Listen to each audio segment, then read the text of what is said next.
Think your balcony's too small for a real garden? Think again. Welcome to rudeinsect.com. And today we're talking about one of my favorite urban gardening tricks, trellis systems.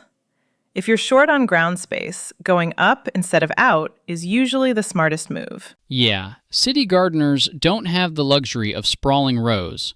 You've got a railing, a fence, maybe one sunny wall if the apartment gods are smiling on you. Exactly. And a trellis turns that tiny footprint into usable growing space.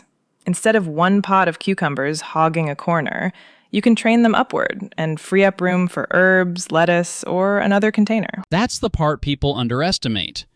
A trellis isn't just support, it's a space multiplier. And it helps with plant health too, right? It really does. When plants are lifted off the ground and spread vertically, air moves around them better. That matters a lot for disease prevention. Things like powdery mildew love crowded, damp leaves. Better airflow means foliage dries faster after rain or watering, especially in humid neighborhoods and enclosed patios. Which is a polite way of saying your tomatoes stop sitting there in a sweaty little jungle. That is exactly the scientific phrasing, yes. I knew it. So if somebody's shopping for a trellis this year, what should they pay attention to first? Material. That's usually the first decision. Metal is sturdy, long-lasting, and handles weather well, so it's a strong option for tomatoes, cucumbers, and heavier vines. Wood looks beautiful and softer in a small garden, but it takes more maintenance over time. Plastic is light and easy to move around, which is handy on balconies, but I wouldn't trust it with a monster tomato plant in August. I would, and then I'd regret it by mid-season. You would, because you always believe the plant tag when it says compact variety. In my defense, compact is a very misleading word in gardening. Fair. The other thing to look at is height and weight capacity. If you want pole beans, peas, or indeterminate tomatoes, you need enough vertical room. A little decorative lattice might look charming, but if it's only 3 feet tall, your plants are going to laugh at you. So don't buy a trellis like you're buying patio art. Right. Buy it like you're planning for a fully grown plant, not a cute seedling. I also like systems that are easy to install and adjust.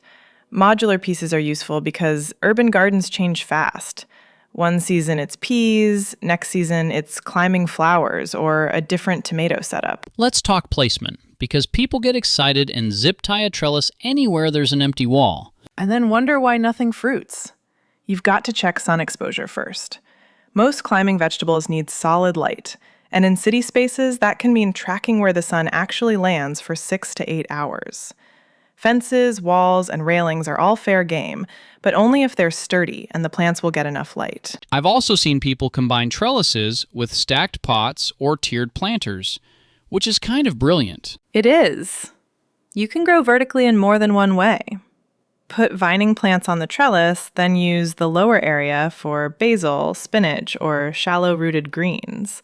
That's how you squeeze a lot out of a tiny patio. What about installation mistakes? Because I've made a few. One trellis of mine became a sail in a windstorm. That's classic.